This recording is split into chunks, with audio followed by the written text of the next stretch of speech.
মূল আলোচনায় আসি। মূল আলোচনায় আসার আগে আপনাদের সবাইকে স্বাগত জানাই এবং সবাইকে বলবো যে ভিডিওটি মন দিয়ে দেখতে। বেশিক্ষণের ভিডিও হবে না, যদিও বার্ষিক রাশিফল হলেও এখানে মূল বক্তব্য যতটা শর্টে, যতটা সঠিকভাবে আপনার কাছে পৌঁছানো যায়, আপনার কাছে দেওয়া যায়, সেটাই আমার উদ্দেশ্য থাকবে। এর আগেও করে এসেছি, এখনও করছি এবং আগামী দিনেও যাতে করতে পারি ভালোভাবে, তার জন্য আশীর্বাদ আপনারা অবশ্যই করবেন। যারা আপনার থেকে ছোট তারা ভালোবাসা দিও।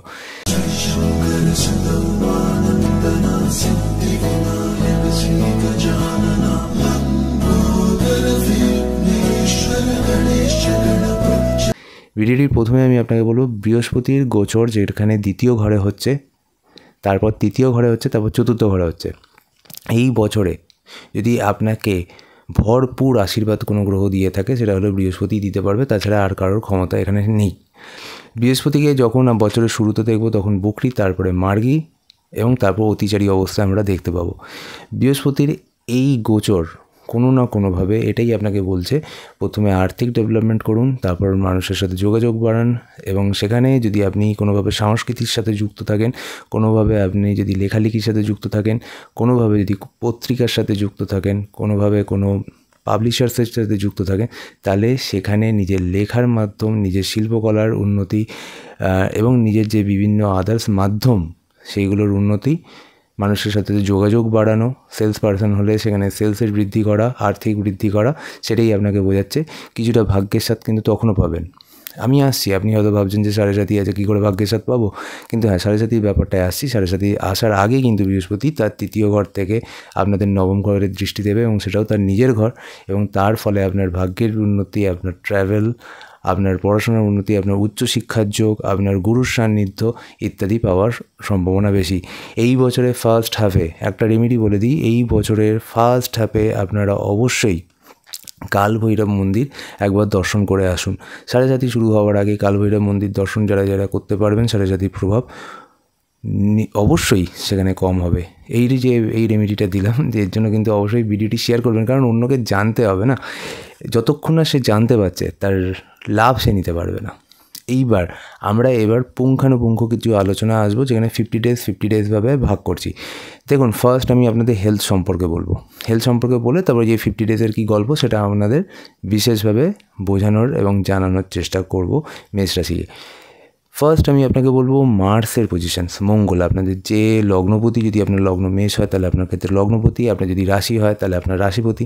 এবার এর অবস্থান প্রথমে বকরি, তারপর নীচ, তারপরে আপনার কেতুর সাথে যুক্ত হবে, তারপরে ষষ্ঠভাবে, তারপর সপ্তমভাবে যাবে, তারপর অষ্টমভাবে গিয়ে তার যাত্রা শেষ করবে এবছর মতো। তো টোটাল যাত্রা যখন দেখবো, সেই যাত্রা কিন্তু খুব একটা স্মুথ দেখাচ্ছে না। তাই হেলথের বিষয়ে কিন্তু বিশেষভাবে কেয়ারফুল থাকবেন। পেটের রোগ, তার সঙ্গে সঙ্গে যাদের পাইলস, ফিস্টুলা ইত্যাদি আছে, বা পেটের তলফাগে মানে তলভাগে, মানে নাভির নিচে বা নাভির আশেপাশে যাদের কোনো প্রবলেমস বা রোগ আছে, সেটা কিডনি থেকে হতে পারে, সেটা আপনার হতে পারে আপনার স্মল ইন্টেস্টাইনে, স্পেশালি বলছি নাভির আশেপাশে যে অঞ্চলগুলো আছে প্রত্যেকটা, সেখানে আপনার অপারেশনস যোগও কিন্তু দেখাচ্ছে এবছর।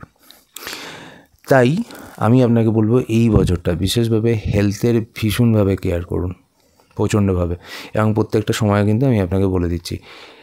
ছোটোখাটো চোট আঘাত লেগে যাওয়া, আর বাড়ালাম না এই কথাটা, তো এর সম্ভাবনাও কিন্তু দেখতে পাচ্ছি। যাদের মঙ্গলের দশা অন্তর্দশা চলছে, এই বছরে চলবে, সে যে কোনো রাশি নক্ষত্রের হোক, স্পেশালি খুব ভীষণভাবে সতর্ক থাকতে হবে আপনাদের মার্স কেতুর সাথে আসছে। ফার্স্ট 7 জুন থেকে স্টার্ট করছে, সে 28 জুলাই পর্যন্ত কন্টিনিউ করবে। এই সময়টা আপনাদের পঞ্চম ভাগে হচ্ছে, তো আপনাদের সন্তান রিলেটেড ইস্যুস আসতে পারে। যাদের সন্তান সম্ভব, তারা বিশেষভাবে কেয়ারফুল থাকবে, বিশেষভাবে। নেক্সট হলো যারা পড়াশোনার ক্ষেত্রে স্পেশালি ধরুন অ্যাপিয়ার করছে, ওই সময়টা 7 জুন থেকে 28 জুলাইয়ের মধ্যে, সেটা হায়ার স্টাডিজের জন্য অ্যাপিয়ার করতে পারে, এবং প্রাথমিক শিক্ষা থেকে মধ্যশিক্ষায় ট্রান্সফার হতে পারে, ক্লাস চেঞ্জ হতে পারে, বা বোর্ড এক্সাম হতে পারে, বোর্ড এক্সামের রেজাল্ট বেরোতে পারে। এই সময়গুলো, বা এন্ট্রান্স এক্সাম দিচ্ছে বা কম্পিটিটিভ এক্সাম দিচ্ছে, এই সব কিছুর জন্য এই সময়টা কিন্তু বিশেষভাবে সতর্ক থাকা উচিত। তার সঙ্গে শরীর স্বাস্থ্যের ক্ষেত্রে সতর্ক থাকা উচিত, ব্লাড প্রেশার রিলেটেড ক্ষেত্রে সতর্ক থাকা উচিত, হার্ট রিলেটেড ইস্যুস আসতে পারে, চেস্ট রিলেটেড ইস্যুস আমরা দেখতে পারি। মঙ্গলের এই অবস্থানে আর একটা হলো নিজের মধ্যে একটা একগুঁয়ে ভাব নিয়ে আসবে, জেদি ভাব নিয়ে আসবে, রুক্ষ একটা ভাব নিয়ে আসতে পারে, ঠিক আছে। হঠাৎ করে রেগে যাওয়া, মেজাজ হারিয়ে ফেলা, এইগুলো আমরা দেখতে পারি এবং তার রিয়াকশানস আমরা দেখতে পারি। প্রেমজ ক্ষেত্রে এটা একটা ভীষণ প্রবলেম নিয়ে আসতে পারে। রিয়াকশানস করে দেওয়ার ফলে প্রেমজর যে ব্যক্তিটা সেখানে অসুবিধার মধ্যে পড়তে পারে। সে পড়লো বা আপনি পড়লেন, আপনি এমনভাবে রিয়াক্ট করলেন, সেই প্রেমজ রিলেশনসটাই হয়তো থাকলো না, কোনো না কোনোভাবে নষ্ট হওয়ার শুরু হলো অথবা কেটে গেল, পরিষ্কার বলতে গেলে। এরপর যদি আমি আপনাকে আর একটা জায়গা বলি, সেটা হলো যে আপনার পড়াশোনার ক্ষেত্রে অনেকে হঠাৎ করে মনে করলো যে না আমার অনেক পড়াশোনা হয়ে গেছে, বোর্ড এক্সাম হয়ে গেছে অথবা কলেজ লাস্ট সেমিস্টার কমপ্লিট, ঠিক আছে, এবার আর আমি কন্টিনিউ করবো না, এরকম হতে পারে। তবে কোনো না কোনোভাবে বৃহস্পতি তৃতীয় ঘরে যখন প্রবেশ করছে এবং থাকতে যখন অক্টোবরের ফার্স্ট উইক পর্যন্ত, এইখানেই একমাত্র উচ্চশিক্ষার ক্ষেত্রে তাদের সহায়তা করবেন না, কোনোভাবে এবার পড়াশোনাটা আবার কন্টিনিউ করবে।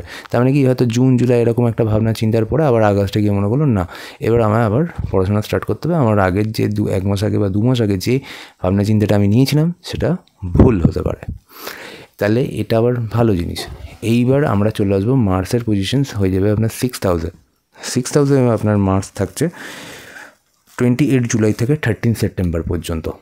এই সময় কোনোভাবে শত্রুতা, কোনোভাবে আপনার কারোর সাথে ঝগড়া, কারোর সাথে বিবাদ, কোর্ট কেস ইত্যাদি ক্ষেত্রে বিশেষভাবে সচেতন থাকবেন। যদি আপনার কোর্ট কেস অলরেডি হয়ে যায় তাহলে আপনার কোর্ট কেস কন্টিনিউ হবে, আর কোনো আদারওয়াইজ আপনার কোনো কোর্ট কেস নেই, একটা বিবাদ থেকে কোর্ট কেস স্টার্ট হওয়া, অপারেশনস যোগ, ঝগড়া, বাদ বিবাদ, অফিসের মধ্যেও কোনো ইস্যুস বা বাড়ির মধ্যেও বা ফ্যামিলির মধ্যেও কোনো ইস্যুস আমরা দেখতে পাচ্ছি। আমরা এই জায়গাটা যেভাবে ডিনোট করছি, আবার আর একটা জায়গায় স্যাটার্ন কিন্তু আপনাদের 12th হাউসে আসছে। যখনই 12th হাউসে আসছে তখন সে 7.5 স্টার্ট করবে।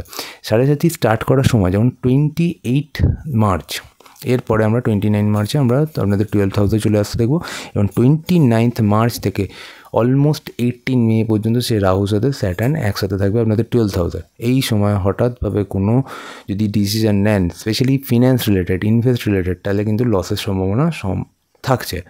নাম্বার 1। নাম্বার 2 হলো কাউকে ধার দিলে তাই সেই টাকা ফেরত পাওয়া মুশকিল। 3 নম্বর হলো এই সময় যাত্রা বিশেষ সচেতনভাবে করবেন। 4 নম্বর হলো এই যারা বিদেশের সাথে লিঙ্ক হয়ে বিজনেস করেন বা বিদেশে পড়ান বা যে কোনোভাবে বিদেশের সঙ্গে যুক্ত হয়ে কোনো কাজ করেন বা রপ্তানি আমদানি করেন, তারাও কিন্তু সচেতনভাবে করবেন। সেটা ইন্ডিয়ার হতে পারে বা অন্যান্য পার্শ্ববর্তী যে কোনো দেশের যদি আপনার মানুষ হন, তাহলেও কিন্তু আপনি সতর্কভাবে এটি করে থাকুন, ঠিক আছে।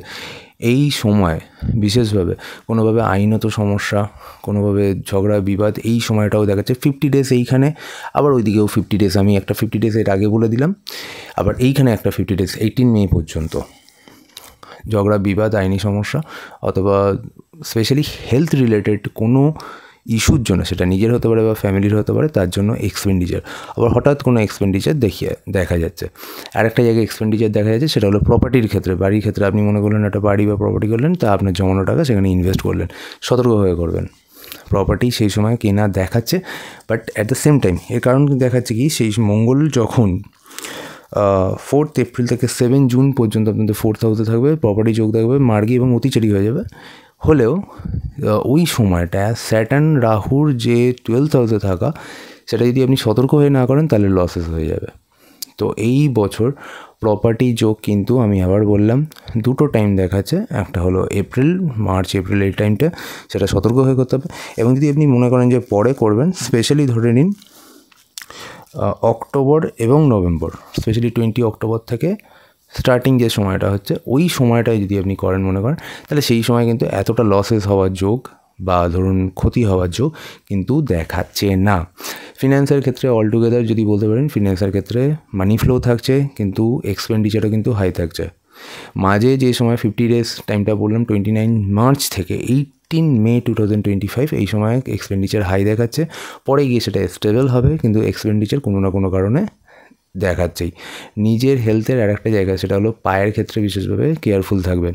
7.5 আসছে, 7.5 আসার পরের যে রেমেডি, সেটা নিয়ে আমি একটা আলাদা ভিডিও বানাবো, তবে এই ভিডিওর মধ্যে বলে রাখছি, একটা তো কালভৈরবের রেমেডি আমি আপনাকে দিয়ে দিলাম, হনুমান চালিসার রেমেডি দিয়েছি, সেই রেমেডিটাও এভরিডে করুন। হনুমান চালিসা একটা নিজের কাছে রাখুন, হনুমান মন্দিরে পুজো দিন, ঠিক আছে। অবশ্যই কালী পুজো অবশ্যই আপনাদের জন্য খুব ভালো হবে।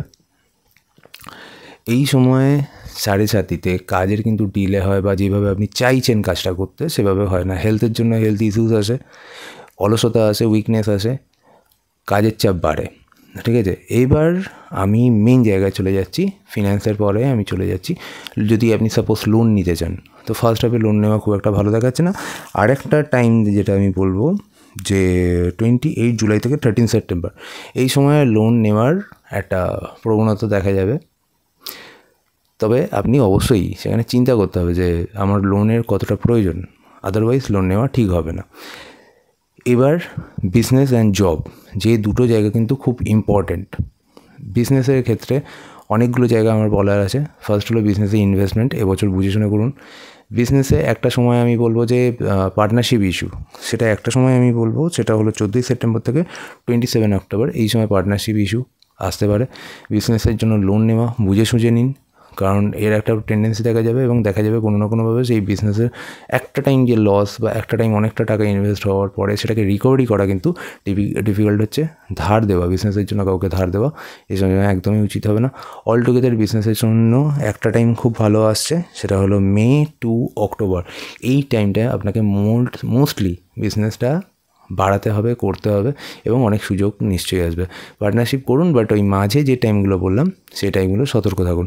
সোশ্যাল স্ট্যাটাস কোনোভাবে বিগড়তে পারে অল টুগেদার, কারণ হলো সোশ্যাল স্ট্যাটাসের জন্য যে সাপোর্ট দরকার সেই সাপোর্ট আমরা পাচ্ছি না। তার ফলে আপনি যে কোনো স্টেপ নিন, সেটা সোশ্যালি বা লিগালি, সেটা কিন্তু বুঝে শুনে নিতে হবে এবং অ্যাকশনস কিন্তু আপনাকে বুঝে করতে হবে এই বছরটা অন্তত। জবে চলে আসছি। জবে ফার্স্ট হলো শত্রুতা কিছুটা দেখা যাচ্ছে, জবে কাজের প্রেশার দেখা যাচ্ছে, ঠিক আছে। নতুন জবের সেকেন্ড হাফটা অনেকটা ভালো, ফার্স্ট হাফের থেকে আমি বলবো সেকেন্ড হাফটা অনেকটা ভালো, যেটা জবের ক্ষেত্রে আমাকে অনুযায়ী অনেক সুযোগ আসবে। নিউ অপরচুনিটি জবের জন্য আছে, 100% আছে, কিন্তু কোথায় আছে? জন্মস্থান থেকে দূরে, অথবা যে স্থানে এতদিন আপনি থেকে এসছেন সেখান থেকে দূরে। জবের জন্য ট্রান্সফার দেখাচ্ছে, হ্যাঁ 100% দেখাচ্ছে। জবের জন্য আপনার মুভমেন্ট দেখাচ্ছে, একটা জায়গা থেকে আরেকটা জায়গায় মুভ করতে হবে, বা একটা অফিস থেকে আরেকটা অফিসে গিয়ে কাজ করতে হবে, একসাথে হয়তো 2-3টে অফিসে কাজ করতে হবে, হ্যাঁ এইগুলো কিন্তু দেখাচ্ছে। জবের জন্য মুভ করতে হতে পারে, ওভারটাইম করতে হবে, হ্যাঁ ওভারটাইমও করতে হতে পারে। গ্রোথ আছে কি জবে? 100% গ্রোথ আছে, ঠিক আছে। কিন্তু জবের জন্য আপনি যদি মুভ করেন, আপনি যদি এফোর্ট দেন, আপনি যদি সময় বেশি দেন, আপনি যদি জন্মস্থান থেকে অ্যাটলিস্ট দূরে চলে যান, তাহলে সবথেকে ভালো।